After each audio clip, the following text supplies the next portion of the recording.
6 ঘন্টায় পরিচ্ছন্ন ঢাকার প্রতিশ্রুতি উত্তরের মেয়রের। এদিকে রাত 8টার মধ্যে কোরবানির বর্জ্য অপসারণের মিশনে নগরবাসী সহায়তা চেয়েছেন উত্তরের মেয়র। সকালে মিরপুরের গোলারটেক মাঠে ঈদের জামাতে অংশ নিয়ে তিনি একথা বলেন। সকলের নির্দিষ্ট স্থানে আজকে যেন বর্জ্যগুলো যেন রেখে দেয়। আমাদের 10,000-এরও অধিক কর্মী আজকে মাঠে থাকবে। আমার কাউন্সিলররা, আমার সিটি কর্পোরেশন এবং নিজে আমি মাঠে থাকব। এবারটা আমরা প্রথমবারের মতন 3 নম্বর ওয়ার্ডে আমরা পশু কোরবানি দিচ্ছি একটি মাঠের মধ্যে, এবং যারা পশু নিয়ে আসবে তাদেরকে আমরা প্রণোদনা দিচ্ছি 1000 টাকা করে। গত বছর 2টোর থেকে রাত 10টা পর্যন্ত আমাদের লেগেছিল পরিষ্কার করার জন্য।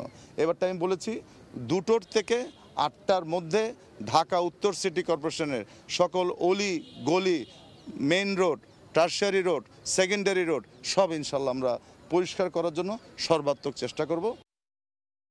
ভারী বৃষ্টিতে সিলেটের বিভিন্ন স্থানে তৈরি হয়েছে জলাবদ্ধতা, তলিয়েছে ওসমানী মেডিকেল কলেজ হাসপাতালও। এই মুহূর্তে সেখানে আছেন সহকর্মী ইকরামুল কবির। সরাসরি চলে যাব তার কাছে। ইকরাম,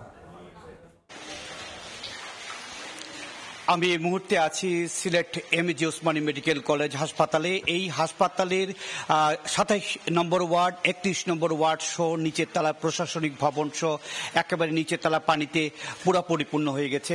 আজকে সারা রাত যে বৃষ্টি হয়েছে, বিশেষ করে রাত 2টার পর থেকে সকাল পর্যন্ত এখনো গুড়ি গুড়ি বৃষ্টি হচ্ছে। এই বৃষ্টিতে পুরো হাসপাতালের নিচতলা পুরো পানিতে ভরে গেছে। আমি আছি যেই 31 নম্বর ওয়ার্ড, সেই ওয়ার্ডের পুরো পানিতে আপনারা দেখতে পাচ্ছেন যে পুরো পানিতে পরিপূর্ণ হয়ে গেছে। এখানে যারা রোগীরা আছে আজকে ঈদের দিন, তাদেরকে দেখার জন্য বিভিন্ন আত্মীয় স্বজনরা এখানে আসার কথা, কিন্তু বাইরেও যে পরিমাণ পানি, প্রায় হাঁটু কোমর পরিমাণ পানি ছিল, এখন হাঁটু পরিমাণ পানি রয়েছে, তারা আসতে পারছেন না।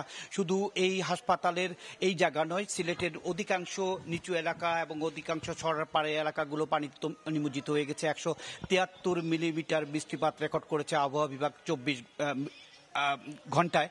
এবং এই হাসপাতালের পাশ দিয়ে যে সাগর দিঘিটি চলে গেছে, সাগর দিঘির গভীরতা কমে যাওয়ার কারণে একটু বৃষ্টি হলেও বা পানি বেড়ে গেলেই এই পানিটি এই হাসপাতাল এবং কলেজ ক্যাম্পাস, দুটি ক্যাম্পাসে একেবারে পরিপূর্ণ হয়ে যায়। চরম ভোগান্তিতে রোগীরা বলছেন যে তারা যে এখানে যে ওয়াশরুম আছে বা বাথরুম আছে, বাথরুম এবং এই ওয়ার্ডের পানি একাকার হয়ে গেছে।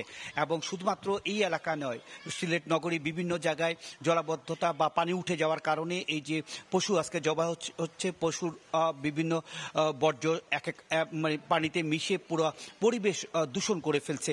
একটি যাকে বলে আজকে এই ঈদের দিনে একটি ভয়াবহ দুর্ভোগের মধ্যে পড়েছে সিলেট নগরবাসী। আমি এই হাসপাতালের পুরো ওয়ার্ড, যেই 31 নম্বর ওয়ার্ডে আছে, পাশে যে 27 নম্বর ওয়ার্ড আছে, প্রত্যেকটি ওয়ার্ডেরই একই অবস্থা। অর্থাৎ এই হাসপাতালের ওসমানী মেডিকেল কলেজ হাসপাতাল সিলেট বিভাগের সবচাইতে বড় হাসপাতাল, বিশেষায়িত হাসপাতাল। এই হাসপাতালের এই দুর্দশায় রোগীরা, এবং এই হাসপাতালের শুধু নয়, এই ওয়ার্ড নয়, এই ওয়ার্ড সহ এই নিচতলায় যেই মেশিনারিজগুলো আছে, যেই জরুরি সেবা রয়েছে বা জরুরি বিভিন্ন অফিস রয়েছে, ছোটখাটো বড় অফিস রয়েছে এবং প্রশাসনিক রয়েছে, সব জায়গায় পানিতে পরিপূর্ণ হয়ে গেছে।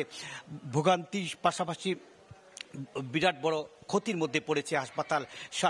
তার পাশাপাশি বাইরে যেই আজকে ঈদের দিন জামাতেও আজকে বিঘ্ন ঘটেছে, মানুষজন ঈদগাহ যেতে পারেনি, মসজিদগুলো জামাত 1 ঘন্টা 2 ঘন্টা দেরিতে শুরু হয়েছে, পশু জবাইতেও বিলম্ব হচ্ছে।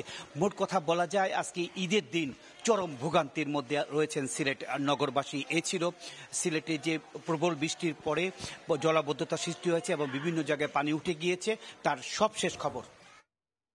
সিলেট থেকে জলাবদ্ধতার সবশেষ খবরাখবর জানাচ্ছিলেন সহকর্মী ইকরামুল কবির। ব্যাপকভাবে বন্ড কেনা কমানোর সিদ্ধান্ত নিয়েছে জাপান সরকার। সম্প্রতি দেশটির সরকার জানিয়েছে মাসিক বন্ড কেনার পরিমাণ 5 ট্রিলিয়ন ইয়েনে নামিয়ে আনার পরিকল্পনা বাস্তবায়নে আগামী মাসের মধ্যেই বিস্তারিত কর্মপরিকল্পনা জানানো হবে। বর্তমানে প্রতি মাসে বন্ড কেনার পরিমাণ 6 ট্রিলিয়ন ইয়েন বা 36 বিলিয়ন মার্কিন ডলার। এ ব্যাপারে আগামী মাসে অনুষ্ঠিত হতে যাওয়া দেশটির কেন্দ্রীয় ব্যাংকের মিটিংয়েই পরিপক্ক সিদ্ধান্ত নেওয়া হবে বলেও জানানো হয়েছে।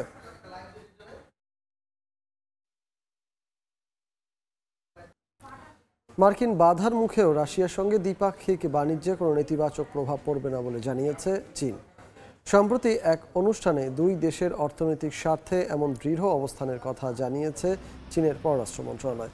চীনা পররাষ্ট্র মন্ত্রণালয়ের মুখপাত্র লিন জিয়ান জানিয়েছেন, ভূ রাজনৈতিক কারণে মস্কোর সঙ্গে বৈরী সম্পর্কের জেরে ওয়াশিংটন অনেক নিষেধাজ্ঞা দিলেও যৌক্তিকতার বিবেচনায় চীন তা আমলে নেবে না, বরং চীন নিজ দেশের ব্যবসায়ী ও নাগরিকদের স্বার্থ রক্ষায় ঢাল হিসেবে কাজ করবে। সম্প্রতি রাশিয়ার সঙ্গে চলমান অর্থনৈতিক যুদ্ধকে আরও জোরদার করার কথা জানিয়েছে মার্কিন প্রশাসন।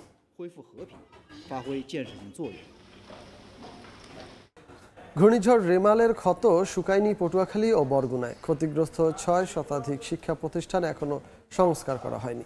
খোলা আকাশের নিচে চলছে পাঠদান। বর্ষা মৌসুমের আগেই শিক্ষা প্রতিষ্ঠানগুলো সংস্কার কিংবা পুনর্নির্মাণের দাবি শিক্ষক শিক্ষার্থীদের। বিধ্বস্ত বিদ্যালয় ভবন, উড়ে গেছে টিনের চাল, ভেঙে গেছে অবকাঠামো। এ কারণে ভাঙা ভবনের পাশেই খোলা আকাশের নিচে চলছে পাঠদান কার্যক্রম। 26 মে রাতে উপকূলে আঘাত হানে ঘূর্ণিঝড় রেমাল। এতে পটুয়াখালীতে ক্ষতিগ্রস্ত হয়েছে 218টি শিক্ষা প্রতিষ্ঠান। সংশ্লিষ্টরা জানান, তাৎক্ষণিক সংস্কার না করতে পারায় এখনো খোলা আকাশের নিচে চলছে শ্রেণীকক্ষের কার্যক্রম। তবে এতে কমে এসেছে শিক্ষার্থীদের উপস্থিতি। দ্রুত ভবনগুলো মেরামতের দাবি শিক্ষক শিক্ষার্থীদের। ঘূর্ণিঝড়ের চাল উড়িয়ে নিয়ে গেছে, আমরা ঠিক মতো লেখাপড়া করতে পারছি না। গায়ে রোদ পড়ে, আবার কখনো বৃষ্টি পড়ে। সামনে পরীক্ষার সামনে আমাদের পরীক্ষার বিষয়টি আমরা খুব চিন্তিত আছি যে কিভাবে কি করা যায়। একই অবস্থা বরগুনার। ঘূর্ণিঝড়ের তাণ্ডবে ক্ষতিগ্রস্ত হয়েছে 405টি শিক্ষা প্রতিষ্ঠান। বর্ষা মৌসুমের আগেই দ্রুত শিক্ষা প্রতিষ্ঠানগুলো সংস্কার কিংবা পুনর্নির্মাণের দাবি জানিয়েছেন শিক্ষার্থী ও শিক্ষকরা। সাইডের একটা স্কুল আছে, সেটাও ঘূর্ণিঝড়ে ভেঙে গেছে। এখন আমরা নিরুপায় গাছের নিচে ক্লাস করতেছি। যদি আমরা একটা ভ্রমণ পাই, তাহলে এখানে আমাদের ছেলেমেয়েদের লেখাপড়ার পরিবেশ যেমন উন্নত হবে, তেমনি ওরা পড়াশোনার প্রতি ততটা মনোযোগী হবে। এদিকে তালিকা করে ব্যবস্থা নেওয়ার আশ্বাস সংশ্লিষ্টদের। ক্ষয়ক্ষতির পরিমাণ এবং সম্ভাব্য করে তালিকা করে আমরা পাঠাইছি। আমাদের অধিদপ্তরের মাধ্যমে এটা মন্ত্রণালয়ে পাঠানো হয়েছে। শিক্ষা প্রতিষ্ঠান প্রধানকে আমরা অন্য সময় ডেকে বলছি, যদি আপনাদের লাখখানি টাকার মধ্যে দিয়ে যদি এটা করা যায়, সেটা হয়তো লোকালি হয়তো করার সুযোগ এখনো আছে। অগ্রাধিকার দিয়েই এই কাজটা যাতে সবার আগে হয়, সেই জন্য আমি প্রশ্বাসটা নিব। প্রাথমিক ও মাধ্যমিক শিক্ষা অধিদপ্তরের তথ্য মতে এখন পর্যন্ত শিক্ষা প্রতিষ্ঠানের ক্ষয়ক্ষতির পরিমাণ নির্ধারণ করা হয়েছে 10 কোটি টাকার বেশি। সর্দার মোহাম্মদ আরিফ, সময় সংবাদ। ভারতের আগরতলা থেকে কলকাতাগামী যাত্রীবাহী কাঞ্চনজঙ্ঘা এক্সপ্রেসের সঙ্গে মালবাহী ট্রেনের ধাক্কায় 5 জন নিহত হয়েছেন। আহত হয়েছেন আরও বেশ কয়েকজন। ভয়াবহ এ দুর্ঘটনায় লাইনচ্যুত হয়েছে বেশ কয়েকটি বগি। এ বিষয়ে বিস্তারিত জানাতে এই মুহূর্তে কলকাতায় আছেন আমাদের সহকর্মী সুব্রত আচার্য। সরাসরি চলে যাচ্ছি তার কাছে। সুব্রত, দেখুন, এখনো পর্যন্ত বেসরকারি সূত্র বলছে যে নিহতের সংখ্যা 5 জন, তবে এই সংখ্যাটি আরো বাড়বে এবং আহত হয়েছেন প্রায় 50 জনেরও বেশি। এই দুর্ঘটনাটিকে অনেকেই বলছেন গত বছর যারা এই রেল দুর্ঘটনার খবর সারা বিশ্বের কাছে দৃষ্টান্ত তৈরি করেছিল উড়িষ্যার বাহানাগা স্টেশনে, সেই দুর্ঘটনার মতোই কিন্তু অনেকটা এই দুর্ঘটনাটি ঘটেছে বলে মনে করা হচ্ছে। মুখ্যমন্ত্রী মমতা বন্দ্যোপাধ্যায় দুর্ঘটনার পরই তিনি টুইট হ্যান্ডেলে এই ঘটনার তদন্ত দাবি করেন এবং এই উদ্ধার কাজে তার প্রশাসন, পশ্চিমবঙ্গ প্রশাসনের সর্বত চেষ্টা করা হবে বলেও জানিয়েছেন। এদিকে রেল বিভাগ থেকে এই দুর্ঘটনাটির কারণ বিষয়ে অনুসন্ধান কমিটি যেমন তৈরি করা হয়েছে এবং একই সঙ্গে উদ্ধার কাজে অংশ নেওয়ার জন্য কিন্তু পার্শ্ববর্তী বেশ কয়েকটি স্টেশন থেকে উদ্ধারকারী দল পাঠানো হয়েছে। ইতিমধ্যে আমরা জানতে পেরেছি যে দুর্ঘটনা কবলিত কাঞ্চনজঙ্ঘা এক্সপ্রেসের যে দুটো বগি মূলত একেবারে দিয়াশলাইয়ের বাক্সের মতো দুমড়ে মুচড়ে গিয়েছে, সেখান থেকে কিন্তু উদ্ধার তৎপরতা চালাচ্ছেন স্থানীয় সাধারণ মানুষ এবং স্থানীয় কিছু চিকিৎসক দলও কিন্তু গিয়ে চিকিৎসক দলও কিন্তু ঘটনাস্থলে গিয়ে আহতদেরকে চিকিৎসা সেবা দিচ্ছেন। তো সব মিলিয়ে এখনো পর্যন্ত এই দুর্ঘটনার হতাহতের যে সংখ্যা, সেটি কোন সংখ্যায় গিয়ে দাঁড়ায় সেটি কিন্তু অনিশ্চিত, কিন্তু তার মধ্যে দিয়ে উদ্ধার তৎপরতা কিন্তু এগিয়ে চলছে। তো এই ছিল আমার কাছে ভারতের পশ্চিমবঙ্গের উত্তরবঙ্গের জলপাইগুড়ি থেকে 60 কিলোমিটার দূরে রাঙাপানি এলাকায় ভয়াবহ ট্রেন দুর্ঘটনা সংক্রান্ত আমার কাছে থাকা সবশেষ তথ্য।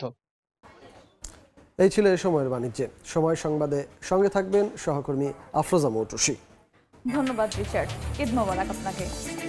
সময় সংবাদ নিয়ে ফিরছি কিছুক্ষণ পর, সঙ্গে থাকুন সময়ের।